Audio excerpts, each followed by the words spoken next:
Hi, and welcome to another episode of pianoTV. So today we are going to look at a piece that is far beyond our level as beginners here.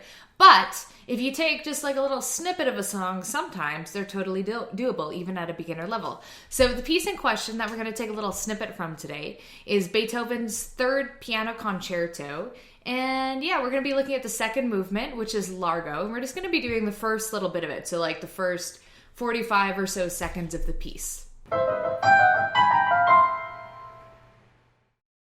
Alright, so backstory time. First of all, since this is a piece by Beethoven, if you want to learn more about his backstory, click on the link on the screen and you can get like all the information and like juicy gossip details about his past. So this third concerto of his was composed in and around 1800 when Beethoven was 30 years old or so. The concerto is in the key of C minor, although this movement that we're doing, the second movement, isn't in C minor. It's going to be in a different key, but we'll figure that out a little bit later. So before I play this on piano, I just want to talk a little bit about what a concerto is, although that will be the subject of the next video. So a concerto is basically a solo performer with a backing band. So it's sort of like one instrument is spotlighted and the other band kind of like the other instruments kind of like build it up and make it more interesting. So obviously this is a piano concerto, so the piano is the featured instrument. So anyway, let's hear what it sounds like.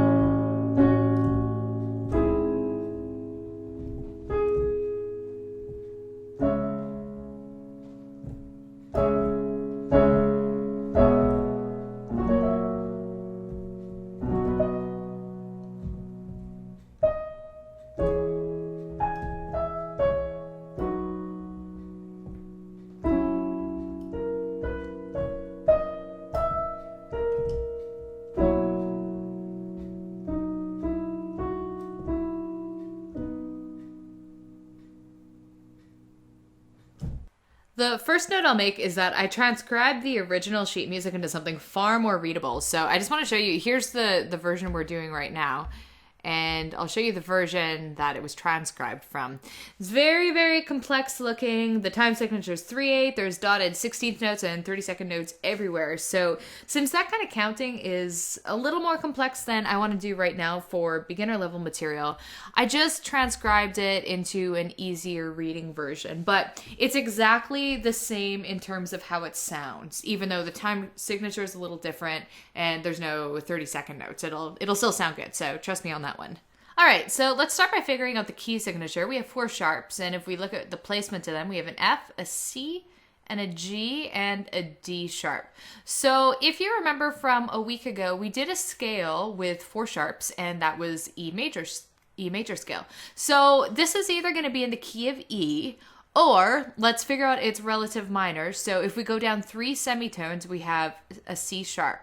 So that's the relative minor. So either this song's in the key of E major or a C sharp minor. So let's look at those opening notes. We have an E, B, E, and then over here we have a B and a G sharp. And those 3 notes, the E, B, and G sharp, all form an E major chord. So we can pretty safely assume that this piece is going to be in the key of A major. And let's take a look at some of the Italian here. So we have double P, which is piano times 2, basically. Really, really quiet. It stands for pianissimo. And then we have Largo, which is our tempo indication. Largo is very slow, like a turtle. I was about to doodle a turtle, but there's my turtle. And he has like little feet because you're going really slow. And the other Italian here is con pedal, which just means with pedal. So you're going to use that syncopated pedal technique that we talked about several weeks ago. And you're basically going to want to lift the pedal anytime the harmony changes a lot. So that's usually going to be once or twice every bar. So you'd lift here, you'd probably want to lift here and there again, so on, etc. You should be able to catch it by ear. If the sound gets a little too muddy, then it's probably a good time to recharge the pedal. Let's take a quick gander too at these arpeggiated chords. So this funny little squiggle thing is telling us to roll the notes instead of pressing them down all at once, kind of like a guitar. So let's go to the piano and look at that more in depth. So here are those chords pressed simultaneously. Okay, and here's the arpeggiated version. So a couple notes when you are arpeggiating chords. So it's important to keep loose fingers while you roll, or else it'll end up sounding like heavy and forced and a little bit too robotic. So you always start from the bottom note and roll towards the top. So when I'm doing arpeggiated chords in both hands at the same time, I tend to roll them a little bit at the same time. So while the left hand's doing this, I roll the right hand. So when it's up to speed, they kind of happen at the same time. So the left hand takes the lead, and that's sort of the slow motion version of it. Start from the bottom, and make sure when you're playing it that each note you press, you keep it held down. Otherwise, just doesn't have the same effect as when they're actually being held and dragged. So it can be tempting to let go of the notes when you play them, because that's usually what we do when we play music. But yeah, the effect is lost unless you keep it all pressed down. So here's the slow motion one more time. And here's fast. And another difficult technique in this piece is holding on to a note underneath a moving melody in the same hand. So in order to pull this off and accomplish a full rich sound, you want to keep those fingers pressed down all the way until we switch notes. So you have another one here where your thumb is just going to plant on that E and keep it held down while the right hand, or it's all in the right hand, while the other fingers of the right hand accomplish this melody. And then it reverses up top where you hold the top note, so your pinky, while your bottom fingers are doing a little something something down here. So let's go to the keyboard for this as well. So I'm just going to look at the last line. Here is the melody, which is going to be the top note.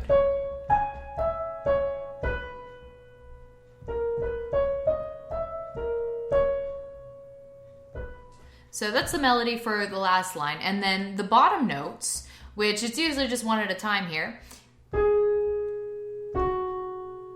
it's serving a harmonic function.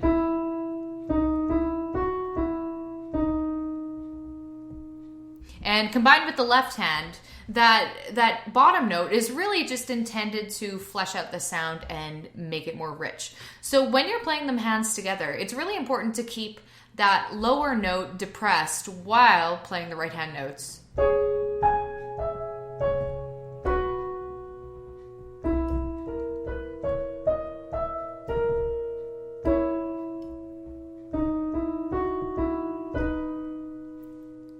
So you have these long sustained notes while another part of the hand is doing the melody, and that can be really complicated. The temptation is to lift as soon as you press. So really take care that you're holding it through, because it creates a rich harmony and tone.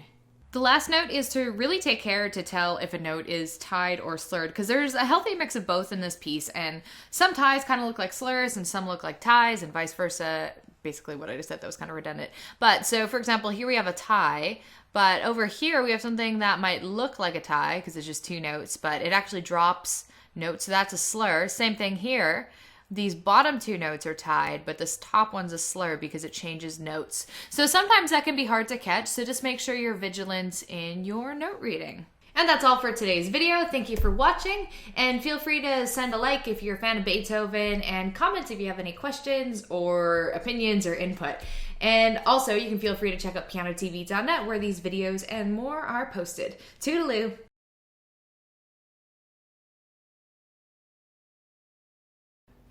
I try to sneeze and it comes out a yawn. I feel like that's like a Bare Naked Ladies song. Try to scream, but it comes out a yawn. Yeah, scream. It's not sneeze. But that was when I tried to sneeze and it turned into a yawn. Anyway. Ooh, hit record.